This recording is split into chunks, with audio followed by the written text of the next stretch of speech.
Welcome to Christopher Cutts Gallery. This is an exhibition called Take My Eyes by Austrian artist Martin C. Herbst. Before I get into talking specifically about the exhibition, I want to bring our attention to this marvelous sphere here by Martin called Parmigiano 26. Now, the Parmigiano suite began in 2006, and Martin's been making these works since that time, and he's made 30 of particular spheres, and this happens to be the largest one, in fact the only one that is 160 centimeters in diameter. And just to give you a kind of a clue about the idea behind the whole Parmigiano suite, it began with a self-portrait that Parmigiano had done for the Pope. It was a portrait that he executed while looking in a shaving mirror. And in the 16th century, all mirrors were convex, so as a result, when he made the portrait, which is very small and diminutive in scale, you'll see a distortion. And the distortion is, of course, from the convex nature of the mirror. So you see his hands distorted, and you see the room sort of swimming around in a distorted spherical way. However, he painted his face dead straight on. So he made the choice not to distort his face, even though it was distorted while he was looking in the shaving mirror. And that gave birth to Martin's Parmigiano suite, where he painted portraits on spheres of a variety of different scales, from about 30 centimeters in diameter to, in this case, this monumental piece, which is 160 centimeters in diameter. And if you look behind the back of the sphere, you'll see that's a mirror image, and of course that gives a nod towards the whole notion of one doing a portrait while looking in a mirror, a convex one at that.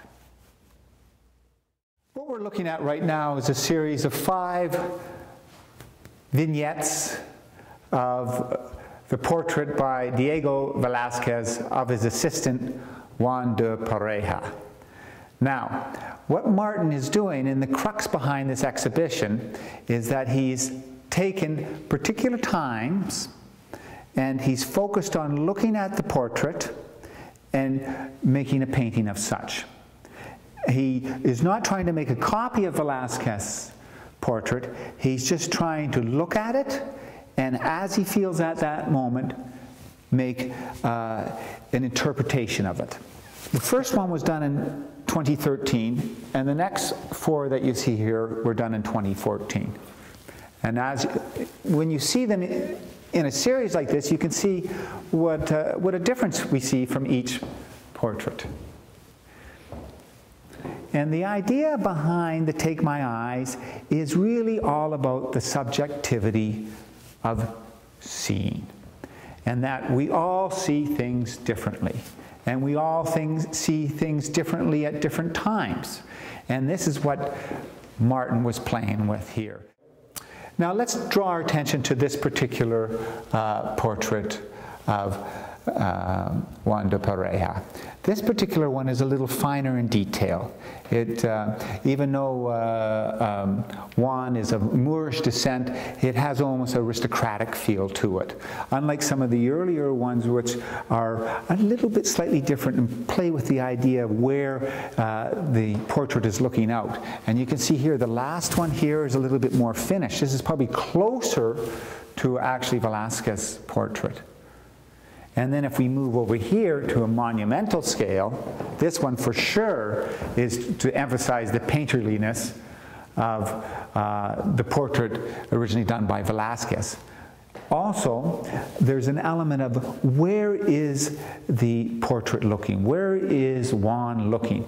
Is he looking at us, or is he looking through us, or just beside us?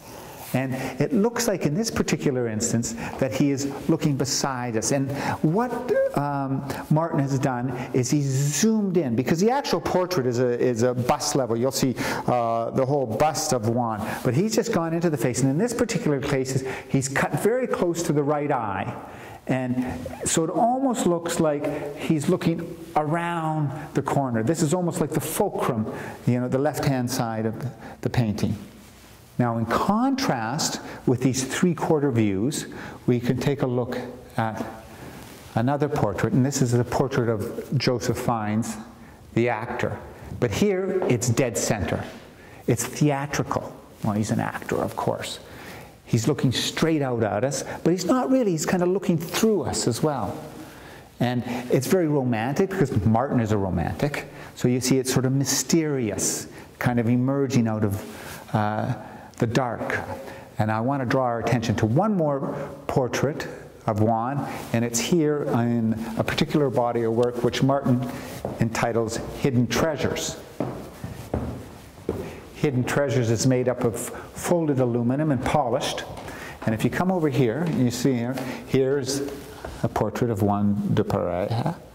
And you can see, as you move over here, all the different reflections of him.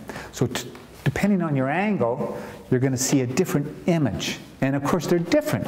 So it's this play on different perspectives, a different image, the subjectivity of it.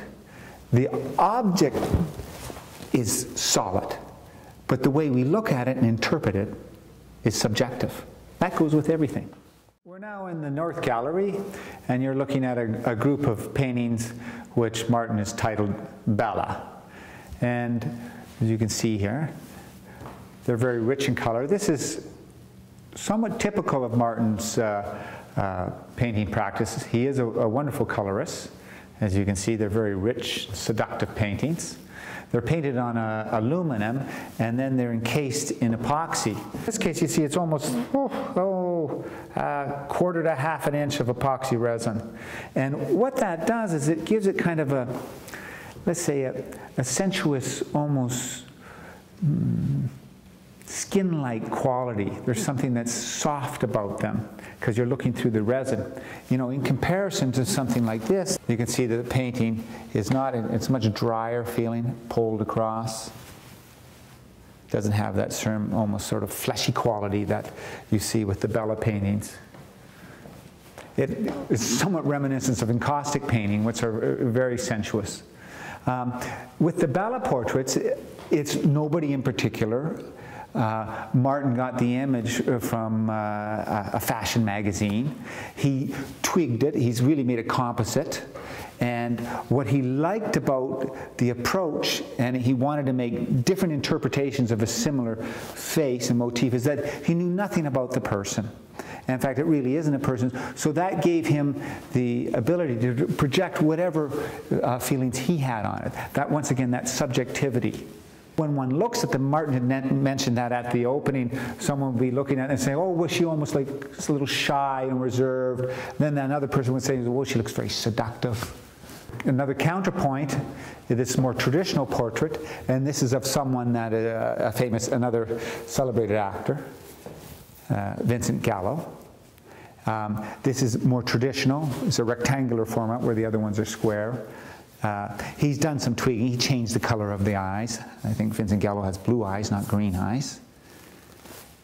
But this is someone that is known. He's created a likeness of that person, where this is a fictitious portrait, one that he could project his own interpretation on, which in turn is open for the viewer to project their own interpretation. In the middle is another Parmigianino. This is a 100-centimeter sphere. And if you can kind of move around it, you see the face, and of course that reflective quality of the mirror. And I explained what they're all about. So we must remember, and it's really stating the obvious, that we all see things differently. And that's probably one of the reasons we like to look at art so much, is because it gives us an opportunity to look at something through the eyes of the artist. In this case, Martin C. Herbst.